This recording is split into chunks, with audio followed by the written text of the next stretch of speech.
Bonjour, aujourd'hui une vidéo sur comment changer soufflet de cardan côté roue, côté passager.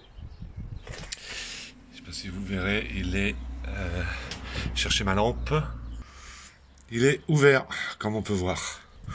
Donc bien sûr, comme d'habitude, je suis désolé, j'ai commencé la vidéo. Donc en premier lieu, vous sécurisez votre voiture. Moi je l'ai sécurisé 2 fois.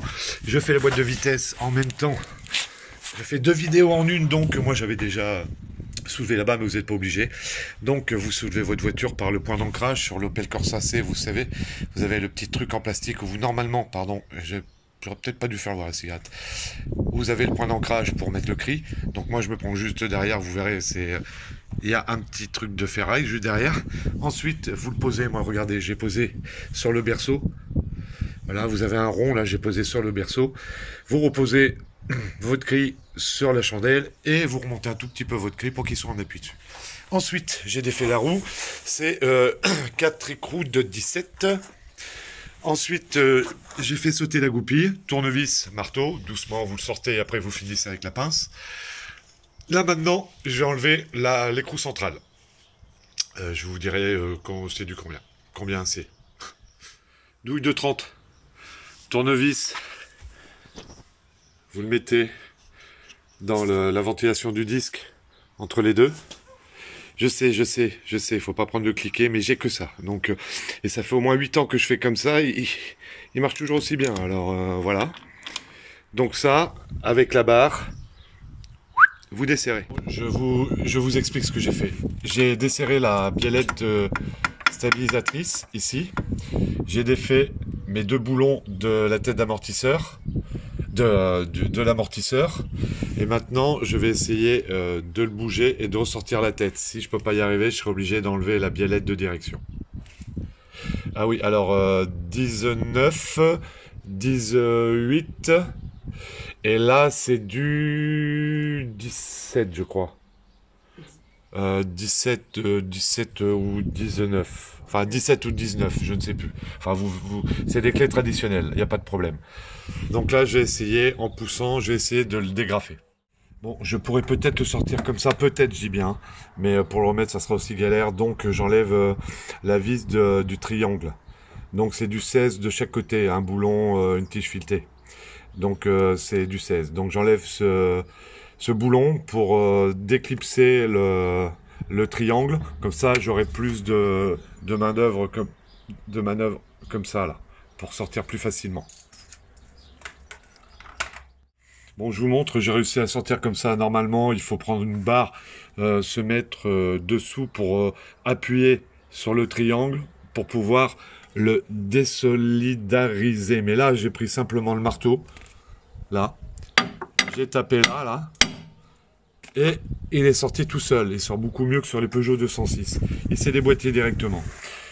Là, j'attends ma chérie pour qu'elle ramène quelque chose pour que je puisse reposer l'ensemble disque plaquette parce que j'ai peur que ça tire sur le câble ABS. Voilà, je vous montre la prise sur Amazon. Hein. C'est un soufflet universel mais SKF et je peux vous assurer que l'épaisseur n'est pas du tout la même que ceux des standards comme celui qu'on voit là-bas, la boîte verte et orange. Hein. Donc à choisir, on met celui-ci, il est quand même beaucoup mieux. Qui dit universel, il faut le recouper. Hein. Donc ce que vous faites, vous le mettez l'autre à côté de celui qui est percé, et vous coupez, vous regardez aussi, vous le prenez à l'envers, comme a fait ma chérie, pour voir le diamètre quand vous l'enfoncez. Donc après vous le coupez au bon diamètre. Vous faites sauter, il y avait un collier là, j'ai pris le tournevis avec un marteau, c'est venu tout seul. Là, j'ai pas arrivé à le couper, je vois pas de jointure. Je vois pas de jointure sur le collier, je sais pas pourquoi. Donc ce que je vais faire, je vais prendre la scie à métaux et je vais le couper comme ça en travers pour faire sauter le collier, pour ensuite couper le soufflet, enlever toute la graisse. Bon courage, je devais avoir des gants, j'en ai pas. Super. Enlever toute la graisse dedans, j'adore, c'est super à faire, hein, je vous assure, c'est génial. Foutez de la graisse partout, nettoyez tout ce qui est autour aussi, ça a volé un peu partout.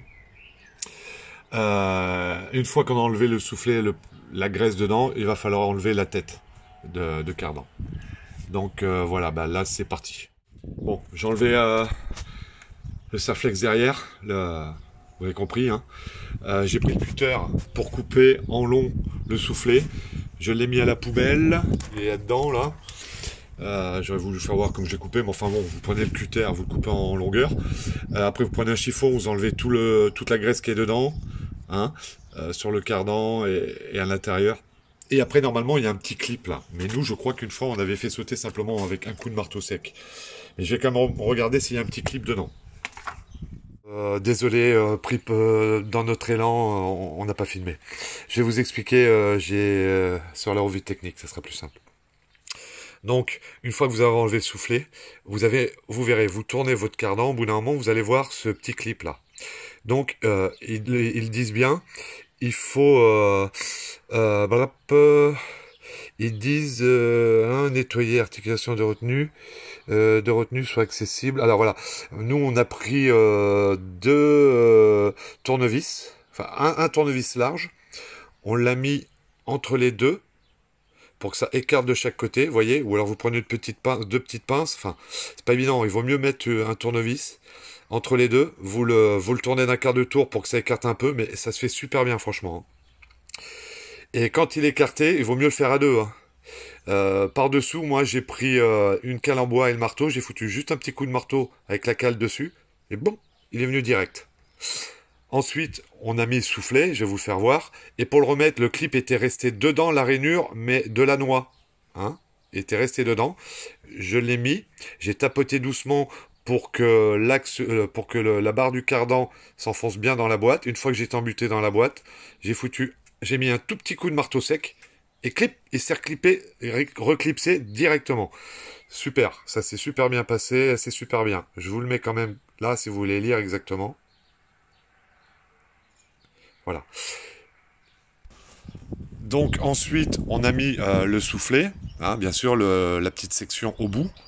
On a pris la poche de graisse qui était livrée avec, on l'a mis dedans, on a tourné en même temps pour en mettre bien autour partout.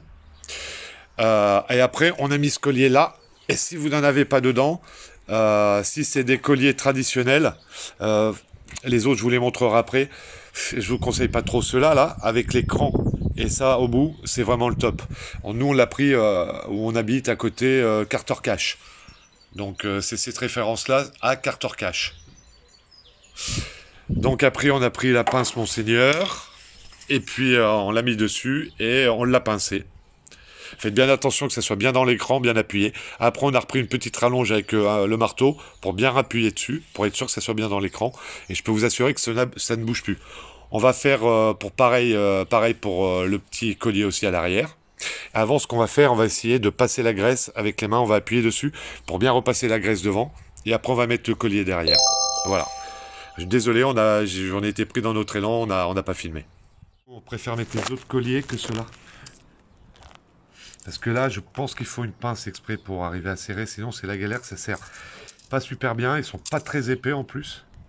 Et donc, c'est un peu plus galère. Voilà, c'est pour vous montrer. Voilà, l'autre collier vient d'être mis. Donc, c'est bon, ça ne bouge pas. C'est propre. SKF, franchement, c'est une bonne épaisseur de soufflet, hein.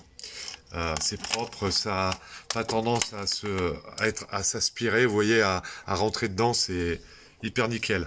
Donc, maintenant, ce que je vais faire, je vais remmancher le bout de cardan dedans le moyeu et je vais remmancher le triangle, merde, enfin bon bref, dans l'étrier dans le moyeu du train avant, et après je vais resserrer. Alors ce que j'ai fait, j'ai soulevé, j'ai remmanché le cardan dessous avec mon autre main. J'ai commencé à le mettre en face. J'ai pris le marteau, j'ai foutu un tout petit coup là, tout s'est remmanché direct, impeccable franchement, elle n'est pas chiante du tout. Et là j'ai remis les deux boulons de l'amortisseur pour que ça maintienne le tout. J'espère que là je vais pouvoir, voilà. Donc voilà, donc ce que je vais faire, je vais serrer la vis du triangle, vous voyez, avec le boulon avec l'écrou. Ensuite je vais remettre mes deux boulons de l'amortisseur, je vais remettre la barre stab. Et ensuite, je vais remettre l'écrou là. La rondelle, l'écrou. Je vous dirai à combien je serre à peu près. Moi, ça va être comme ça, hein. parce qu'en plus, la goupille, il faut que ça corresponde par rapport au trou. Et ensuite, eh bien, bah après, ça sera bon. Allez, je fais tout. Voilà, je vous refais voir. Je suis désolé, c'est que j'ai pas trop le temps, donc j'essaie de me speeder quand même. Donc, ce que j'ai fait, j'ai donc remis la vis du triangle qui était dessous, là, vous savez, voilà. C'est du 16. Ensuite, là, c'est du combien ça? Voilà. J'ai remis la biellette d'amortisseur, 19. J'ai remis les deux boulons de 19. Là maintenant, déjà, je peux remettre le câble ABS en place. Je vais vous remettre la lumière. J'ai remis tout de suite, là, le petit truc de câble ABS en place. Maintenant, là, je vais serrer. Mais moi, je serre avec mon cliquet et ma barre. Donc, j'ai pas de Newton-mètre. J'essaierai de vous mettre à la fin pour vous, si vous voulez. Ensuite, ce que je vais faire, je vais passer un coup de nettoyant frein bien de chaque côté du disque. Sinon, je suis super content. Le SKF, c'est quand même, c'est la première fois que j'en mets. C'est autre chose quand même. Question qualité, question d'épaisseur du soufflet, de plastique. Franchement, c'est impeccable. Normalement, ça ne devrait pas bouger. Hein. Donc voilà. Donc ensuite, je vais mettre l'écrou central. Comme je vous disais, nettoyer de chaque côté le disque, remettre la roue, et puis bah voilà. Et puis c'est fini. Donc je vais peut-être vous dire combien je suis à la roue. Non, les écrous, généralement j'ai 100 Nm, je les sers. Donc voilà. Bah, écoutez, j'espère que ce petit tuto, cette petite vidéo rapide, fait à l'arrache, je suis désolé, vous peut-être en servira à quelques-uns. En tout cas, je vous souhaite bonne mécanique, mesdames et messieurs, et à bientôt peut-être. Ciao. Juste pour finir, je vous mets tous les couples de serrage. Voilà, vis de roue, en fin de compte, c'est 110. Écrou neuf, changez ça à chaque fois. Donc voilà, vous avez tout. Hein. Bien sûr, 11, c'est 110. Soufflet, c'est 25. Écrou de bridage de rotus, c'est 60, etc., etc. Donc voilà, je pense que là, vous avez tout. Allez, bonne mécanique.